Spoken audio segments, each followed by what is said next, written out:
you've built a design brand around editing with intention. What are the first signs someone's space is out of alignment with who they're becoming?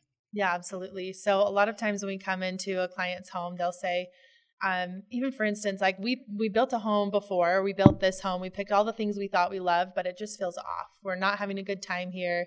Our flow doesn't work very well. Oftentimes it's kind of the energy of how somebody lives their life or how a family operates. Mm-hmm. So a lot of what we go into before we even hit aesthetics goes into how they live life. So do they entertain a lot? Do they like to cook? Would they rather not cook? Do they love having a great coffee bar? Do they love to bathe or shower? All those really personal, intimate details. That's the very first thing that we get into even before style. I get it. Because I have some kids that would rather take a bath than a shower. Yeah, absolutely. And I am not a bath person. I'm like, I don't want to sit in the dirt that I'm trying to get off my body. So, absolutely. So it's just interesting, right? Like we have these different versions of ourselves. Okay, so you're looking more at flow. Mm-hmm. And how are you anticipating that? Because like, for example, I have 7 kids at home right now. Yeah. In 6 years, I'm going to have none. Crazy. Like, it's just crazy. Yeah. Wild. And I'm like, right now, I just keep telling myself I'm in the season of raising children. Yeah. And I'll get my house in 6 years. And I just have to like deal with what I have right now because they destroy everything. Same. Yes. I have 3 boys, so I totally get you. They're like little hurricanes. Yes. Yeah.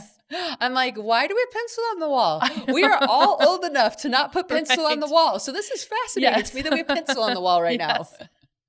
I love it. Stick a frame around it. Celebrate it for a minute. It's a Banksy, but in our version. Right? Totally.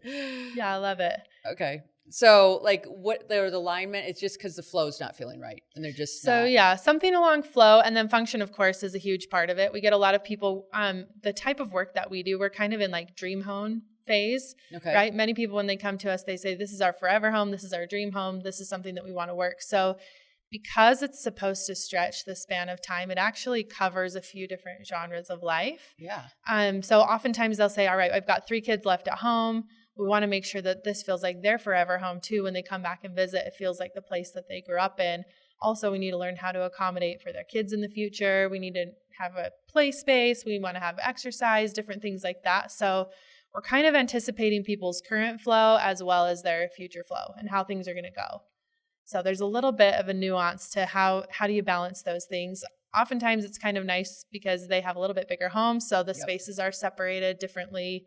But it's really fun to do a little bit of storytelling as we're going through the design process with our clients.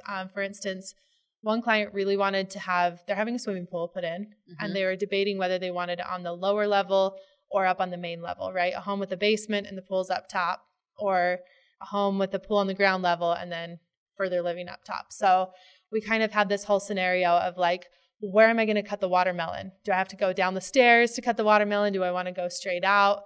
And we played back and forth between cost and all the different efficiencies of the home. How's this scenario going to go? And it was funny how many times we came back to cutting up the watermelon. Well, for, $700,000, I think I'd rather carry the watermelon down the stairs, Right. So you kind of settle into these different stories of how they're going to live life. And that really is the intention. We want to have a house that feels in alignment with our clients and have it be their ideal future life and have that become their current reality. But so you have to do a lot of storytelling to say like, hey, when we do this scenario, does that feel in alignment with you, or does that feel like someone else's story? I like that.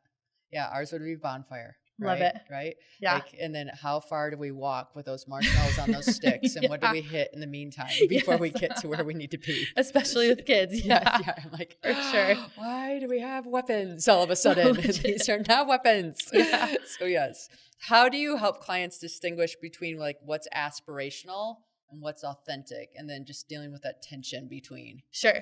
Yeah, a lot of times that will begin with storytelling. Okay. So, hey, this is kind of my ideal life. This is how we like it to be. And they get really candid with us. So they'll say, well, I want to become a great cook, but I don't currently know how to cook. So what does that kind of look like for them? What kind of tools do we need to give them? Or I want to entertain, but we don't currently entertain. So we dig a little deeper.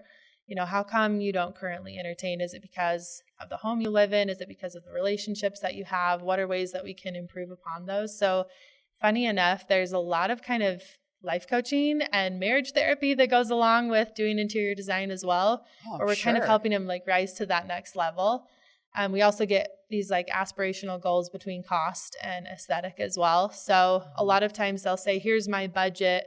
I had a commercial project that we just worked on where they said we kind of have like a B+ budget, maybe like a B+ budget, but we really want like an A+ aesthetic, right? Yeah. So my team have been really well trained in how to match some aesthetics and using some more budget friendly products to kind of get them to where they're hoping to be too.